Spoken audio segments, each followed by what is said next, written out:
welcome to another episode of Graham and Ann's Great Adventures. Hope you enjoy our travels. Hope you enjoyed this episode. We're travelling in the South Australian desert, and we're going to bring the unique and quirky to you. As usual, the three of us are travelling together, Anne the co-pilot, and Shadow the backseat driver, who's really enjoying our travels. Here's a quick look at what's coming up in this episode. We travel down the Stuart Highway. We spend 3 days at the Opal city, which is Coober Pedy, where life underground is just part of the norm. If you want a quirky little town to visit, this is definitely the place. Also, we go out to the Breakaways, which is another unusual landscape. We see some other strange things, and we also have a breakdown on our travels that we have to deal with. So we hope you enjoy what's coming up. After a great trip out to Kings Canyon, we spent our first night away in another free camp out in the desert. With the cost of fuel these days, the ability to free camp is really a good cost saving on these long journeys. We'd heard about this free camp right in the middle of Coober Pedy, so that was our plan to stay there. We arrived in town, it was raining, that wasn't part of the plan. And as we drove in, it was full house, we weren't there early enough. So we had to switch to plan B. So plan B was about 10 kilometres out of town, where you could camp and get that true desert experience. This is exactly what we were looking for. When you drive into town, you first wonder what draws people here. It's certainly a unique place to visit, and of course the number one answer is Opals. That's what's brought people here for a long time. The other unique feature is a lot of people live underground. While it's cool in winter, in summertime the temperatures soar into the 50 degrees centigrade. Underground, where the temperature range is 22 to 24 degrees all year round. We went in to check out the Desert Cave Hotel. While underground, we found different displays, and we found a great cafe. It is believed that the soldiers who returned from the trenches in France in 1915 had the idea of living underground, commonly known as dugouts, which they used to do in the war. The miners quickly discovered the advantages of living underground to escape the heat of summer. Also, lots of information about the history of Coober Pedy. Here's some more housing with a roof over the front and a door into the wall of the stone. This is the only town we've visited in Australia where you get to walk around on people's rooftops. So here are the signs that people live below. Air vents, TV aerials, satellite dishes, all depicting a town underground. The big winch 360 degrees is perched on a hill, great vantage point for looking at town. It was built in the 1970s, and it was to celebrate the opal capital of the world, Coober Pedy. While it feels like you're on the moon surface, it would appear that people from other planets have also visited. Here's a bit of space junk left in town. The Serbian Orthodox Church was built in 1993, and it is also completely underground.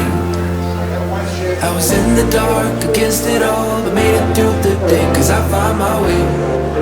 I found my way. In bad times, I know I'll be okay, 'cause I found my way.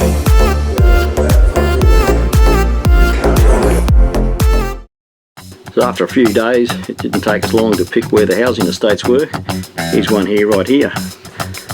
While the rest of Australia struggles with supplies for houses, these people have really got it worked out. All you need is a carport roof at the front, and a front door, and an excavator, and away you go. And if you're fortunate enough, you'll find a few opals in the process. I still don't think we'd swap this life for life in the zone.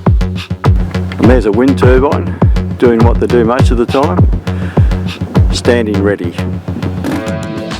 We then ventured out of town, out to the stunning Breakaways.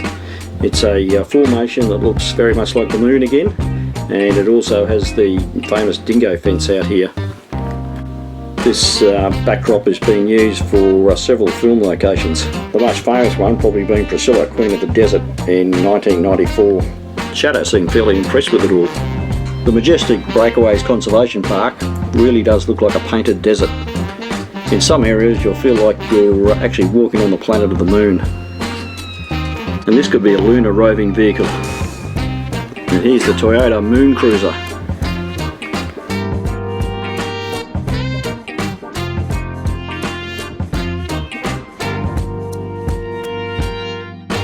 It's a unique lamp form known as two dogs.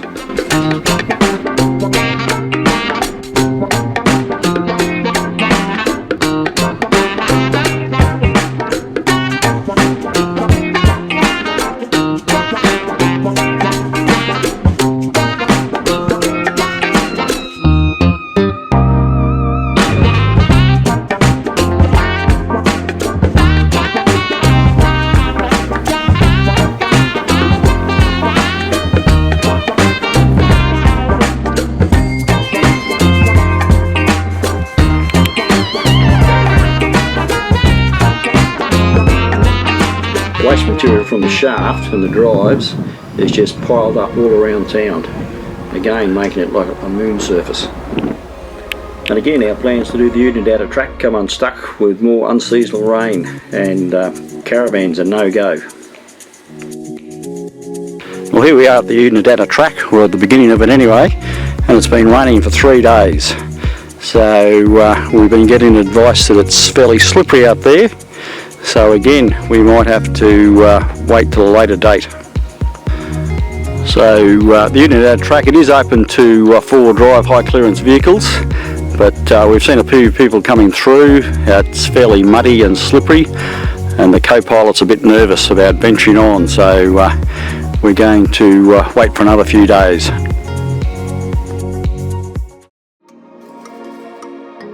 So heading south on the Stewart Highway, co-pilot at the wheel, I decided to have a little 10-minute nap until I was awoken.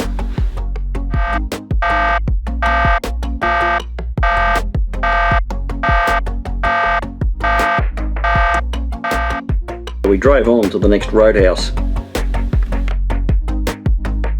What you doing there, Graham? We put a new fuel filter in. We picked up some dirty fuel, and luckily I had one in the car as a spare part.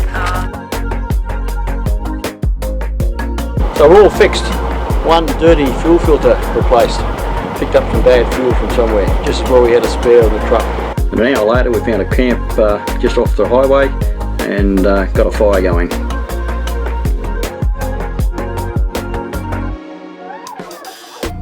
Nothing beats camping in the outback with a fire going and a good red wine.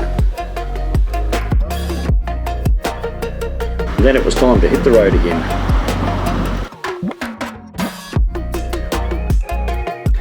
We dropped in for a quick look at the Woomera History Museum. If Juddo could talk, he'd be saying, "Hey, check out this space junk."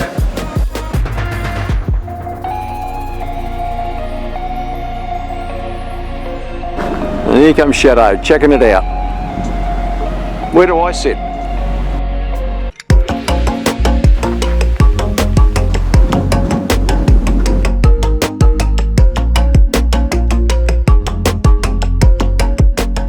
And some silo up to finish off this episode. I can feel it. Hope you've enjoyed the unusual out in the South Australian desert. Another episode coming up soon. Tonight the whiskey Head of the bike. feels stronger. Gasoline on hidden desires. So I'll throw another. And that's all, folks.